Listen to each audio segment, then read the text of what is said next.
नमस्कार, मैं हूं प्रवीण परमार और इस समय आप देख रहे हैं रेडियो वेरितास एशिया की हिंदी सर्विस। कल से समाचारों में आप सभी का स्वागत है। तो आइए सबसे पहले जानते हैं आज के मुख्य समाचार। आज के मुख्य समाचार कुछ इस प्रकार हैं। पोप ने कहा, ईश्वर की करुणा पर भरोसा करें जो हृदय बदल सकता है। वाटिकन संग्रहालय में तोड़फोड़। भारतीय पुरोहित बैंकॉक स्थित एशियाई अनुसंधान केंद्र के क्षेत्रीय समन्वयक नामित। यूक्रेन में भारतीय धर्म बहन ने परमाणु खतरे के मद्देनजर प्रार्थना की अपील की। चर्च आधारित कुष्ठ पुनर्वास केंद्र ने पूरे किए 45 साल। कैथोलिक आर्चबिशप ने मणिपुर के मुख्यमंत्री से मुलाकात की। महात्मा गांधी के जन्मदिन पर मनाया गया कैदी कल्याण दिवस। मणिपुर राज्य ने वृद्ध व्यक्तियों का अंतर्राष्ट्रीय दिवस मनाया। खंडवा में कैथोलिक युवा सम्मेलन को बाधित किया गया। तेलुगु क्षेत्र के धर्माध्यक्षों ने धर्म बहन के कानूनी पेशे के योगदान की सराहना की। रेडियो वेरितास एशिया आपके लिए लेकर आए हैं RBA mobile app. RBA mobile app पर हमारे विभिन्न प्रकार के कार्यक्रमों का लाभ लें, हमसे जुड़े और एशियाई ईसाईयत की आवाज का हिस्सा बने। आज ही ऐप स्टोर एवं प्ले स्टोर से आरबीए मोबाइल ऐप डाउनलोड करें। अब जानते हैं समाचार विस्तार से। पोप ने कहा, ईश्वर की करुणा पर भरोसा करें जो हृदय बदल सकता है।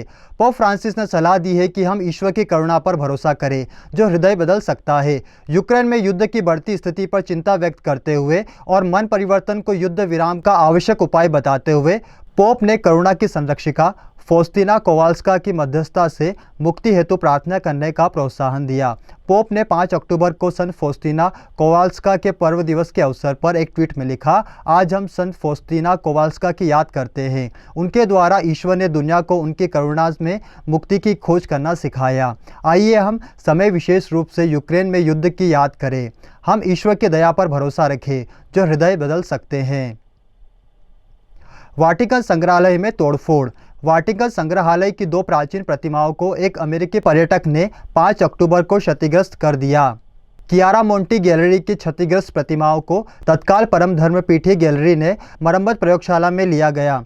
जिस व्यक्ति ने उत्तेजना की स्थिति में पहली शताब्दी की 2 प्राचीन रोमी प्रतिमाओं को फेंकी थी, उसे वाटिकन पुलिस द्वारा पूछताछ के लिए इताली पुलिस को सौंप दिया गया है।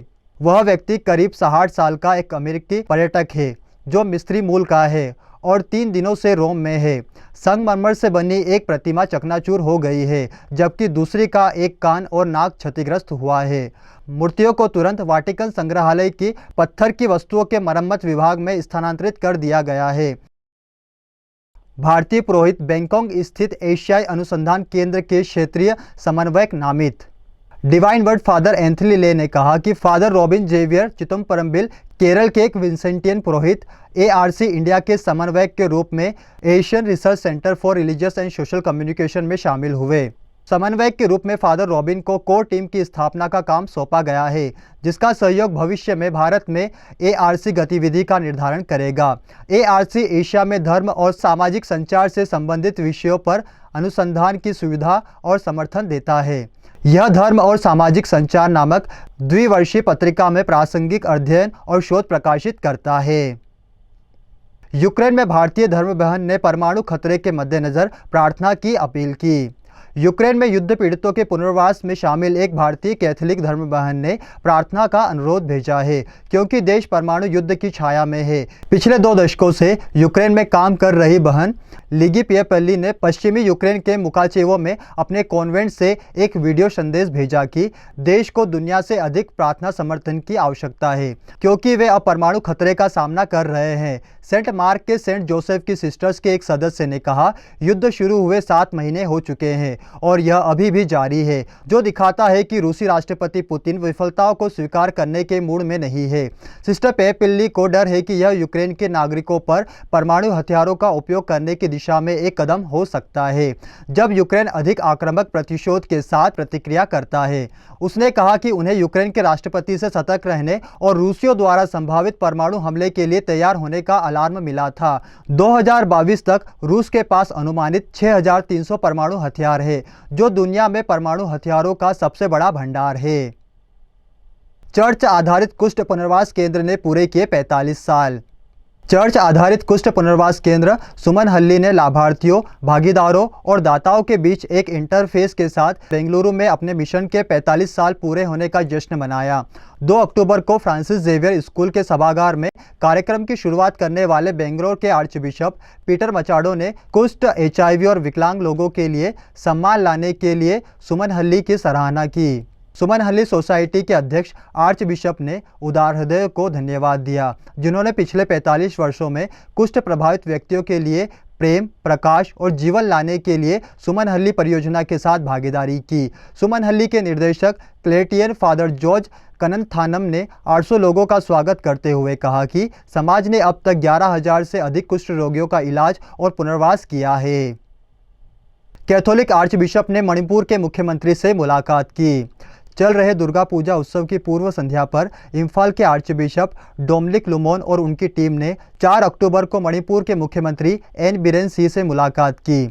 दोनों ने राज्य के समसामयिक मामलों और धार्मिक मामलों की बात की। यह बैठक इम्फाल के मुख्यमंत्री सचिवालय में हुई। बैठक के दौरान दोनों पक्षों ने राज्य मामलों के विभिन्न मुद्दों पर चर्चा की और विचारों का आदान प्रदान किया। उन्होंने राज्य के शांतिपूर्ण सहअस्तित्व और सांस्कृतिक सद्भाव पर भी उपयोगी चर्चा की। अनौपचारिक बैठक अंतरधार्मिक संवाद का एक हिस्सा थी, जो विभिन्न जातियों के बीच सौहार्दपूर्ण जीवन के लिए आवश्यक है। आर्चबिशप ने कैथोलिक आम लोगों के साथ मुख्यमंत्री को एक पारंपरिक कोट और एक शॉल भेंट की। मणिपुर राज्य में 32 से अधिक जनजातियां निवास करती है, जो विभिन्न धार्मिक विश्वासों और परंपराओं का पालन करती है।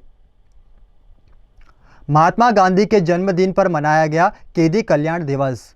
भारतीय जेल मंत्रालय, एक चर्च आधारित संघ जो जेल के कैदियों को पास्टोरल देखभाल प्रदान करता है, ने 2 अक्टूबर को महात्मा गांधी के जन्म दिवस पर कैदी कल्याण दिवस का आयोजन किया। कार्यक्रम सेंट्रल जेल विशाखापट्टनम, दक्षिण भारत में हुआ। दिन का मुख्य लक्ष्य कैदियों को सुधारना, सामाजिक पुनः एकीकरण की सुविधा प्रदान करना और पीड़ितों, अपराधियों और समाज की सहायता के लिए संरचनाओं का निर्माण करना था। जिला सत्र न्यायाधीश श्रीदेवी और KS विश्वनाथन, संयुक्त जिला कलेक्टर विशाखापट्टनम, मुख्य अतिथि थे और जिला कानूनी सेवा प्राधिकरण के सचिव बुली कृष्णा सम्मानित अतिथि थे। विश्वनाथन ने सरकारी सामान्य अस्पताल में आवश्यक बेड उपलब्ध कराने, जेल में विशेष शिविर आयोजित करने का आश्वासन दिया, ताकि कैदियों को डॉक्टर YSR आरोग्यश्री, स्वास्थ्य कार्ड और राष्ट्रीय पहचान पत्र प्रदान किया जा सके। मणिपुर राज्य ने वृद्ध व्यक्तियों का अंतर्राष्ट्रीय दिवस मनाया। 1 अक्टूबर को मणिपुर राज्य में वृद्ध व्यक्तियों का अंतर्राष्ट्रीय दिवस मनाया गया। यह कार्यक्रम इम्फाल, पूर्वी मणिपुर के इबोयेमा शुमंग लीला शांगलेन में हुआ। इस अवसर पर मुख्य अतिथि के रूप में बोलते हुए मणिपुर राज्य के मुख्यमंत्री एन बीरेन सिंह ने उन लोगों से निपटने के लिए मणिपुर में एक कठोर कार्रवाई की आवश्यकता पर बल दिया, जो बुढ़ापे में अपने माता पिता के साथ दुर्व्यवहार करते हैं और उन्हें वृद्धाश्रम में रहने के लिए मजबूर करते हैं। उन्होंने यह भी व्यक्त किया कि माता पिता को उनके बुढ़ापे में सम्मान दिया जाना चाहिए और उनकी अच्छी देखभाल की जानी चाहिए, यह कहते हुए कि उनकी उम्र में उन्हें असुरक्षित महसूस करना मानवता के खिलाफ अपराध कहा जा सकता है। मुख्यमंत्री ने उन लोगों से अपील की जो अपने माता पिता को वृद्धाश्रम में रखते हैं और अपने माता पिता को वापस घर ले जाने और उनकी अच्छी देखभाल करने की अपील करते हैं। खंडवा में कैथोलिक युवा सम्मेलन को बाधित किया गया। खंडवा धर्म प्रांत ने अपने 3 दिवसीय वार्षिक युवा सम्मेलन को रद्द कर दिया है, जब दक्षिणपंथी हिंदू कार्यकर्ताओं ने प्रतिभागियों को ले जा रहे वाहन पर आरोप लगाया कि कार्यक्रम धार्मिक रूपांतरण के लिए था। मध्य प्रदेश में खंडवा धर्म प्रांत पिछले कई वर्षों से अधिवेशन आयोजित कर रहा है। इस वर्ष का कार्यक्रम जिला मुख्यालय खंडवा कस्बे के सेंट पायस स्कूल में 3 से 5 अक्टूबर को होना था। धर्म प्रांत के जनसंपर्क अधिकारी फादर जयन एलेक्स ने 5 अक्टूबर को बताया, धर्मांतरण के आरोप के बाद कार्यक्रम रद्द कर दिया गया था। फादर ने यह भी कहा कि दक्षिणपंथी हिंदू कार्यकर्ताओं ने प्रतिभागियों को स्कूल के पास ले जाने वाले वाहनों को भी रोक दिया और पुलिस को बुलाया और आरोप लगाया कि युवकों को धर्म परिवर्तन के लिए यहां लाया गया था। फादर एलेक्स ने कहा, हमारे युवाओं के व्यक्तित्व को बेहतर बनाने और उन्हें अन्य करियर कौशल और देशभक्ति सिखाने के लिए धर्म प्रांत हर साल इसी तरह के कार्यक्रम आयोजित करता है। उन्होंने कहा, इस साल हमने 450 युवाओं के लिए व्यवस्था की क्योंकि हम पिछले 2 वर्षों में महामारी के कारण इसे आयोजित नहीं कर सके। फादर ने कहा कि करीब 200 प्रतिभागी पहले ही शहर पहुंच चुके थे और बाकी रास्ते में थे जब हिंदू कार्यकर्ताओं ने हंगामा किया। बाद में उन्हें जिला शिक्षा अधिकारी के कार्यालय ले जाया गया, जहां उनके बयान दर्ज किए गए और उनमें कोई गलती न होने पर घर जाने की अनुमति दी गई। फादर एलेक्स ने कहा, छात्रों ने अपने बयानों में कहा कि वे कैथोलिक माता पिता के बच्चे हैं और किसी भी धर्म परिवर्तन गतिविधि के लिए वहां नहीं आए थे, जैसा कि आरोप लगाया गया था। आखिरकार उन्हें छोड़ दिया गया। फादर ने बिना किसी विश्वसनीय प्रमाण के सम्मेलन में बाधा डालने वालों के लिए अनुकरणीय दंड की मांग की ताकि ऐसी घटनाओं की पुनरावृत्ति न हो। मध्य प्रदेश में कैथोलिक चर्च के जनसंपर्क अधिकारी फादर मरिया स्टीफन ने राज्य में ईसाइयों पर लक्षित हमले और ईसाइयों के खिलाफ झूठे आख्यानों के प्रचार के रूप में इसे समाप्त कर दिया। तेलुगु क्षेत्र के धर्माध्यक्षों ने धर्म बहन के कानूनी पेशे में योगदान की सराहना की। तेलुगु भाषी दक्षिणी भारतीय राज्यों तेलंगाना और आंध्र प्रदेश में एक क्षेत्रीय कैथोलिक बिशप परिषद ने अपने कानूनी पेशे के माध्यम से देश में एक धर्म बहन के योगदान की सराहना की। तेलुगु कैथोलिक बिशप काउंसिल ने सिस्टर जेसी कुरियन को सम्मानित किया, जो एक प्रमुख मानवाधिकार कार्यकर्ता है जो कानूनी प्रतिनिधित्व के साथ भारत में हाशिए पर रहने वाली महिलाओं और गरीबों की मदद करती है। वह सिकंदराबाद के सेंट एनी प्रोविडेंस के सदस्य है और अल्पसंख्यक शैक्षिक संस्थानों के लिए राष्ट्रीय आयोग की पूर्व सदस्य है। वह कानून की पढ़ाई करने वाली अपनी मंडली के पहली धर्म बहन है। वकील से शिक्षक बने, अब नई दिल्ली में है और भारत के सर्वोच्च न्यायालय के लिए काम करते हैं। सिस्टर कुरियन ने कहा, यह गर्व का क्षण था और मुझे समाज, अपने समुदाय और देश के लिए मेरी सेवा करने के लिए सम्मानित किया गया। इसी के साथ आज के कलीसियाई समाचार समाप्त हुए। मुझे यानी प्रवीण परमार को दीजिए इजाजत। अगली बार फिर मुलाकात होगी नई खबरों के साथ। तब तक के लिए नमस्कार। रेडियो वेरितास एशिया आपके लिए लेकर आए हैं आरवीए मोबाइल ऐप। आरवीए मोबाइल ऐप पर हमारे विभिन्न प्रकार के कार्यक्रमों का लाभ लें, हमसे जुड़े और एशियाई ईसाईयत की आवाज का हिस्सा बने। आज ही ऐप स्टोर एवं प्ले स्टोर से आरवीए मोबाइल ऐप डाउनलोड करें।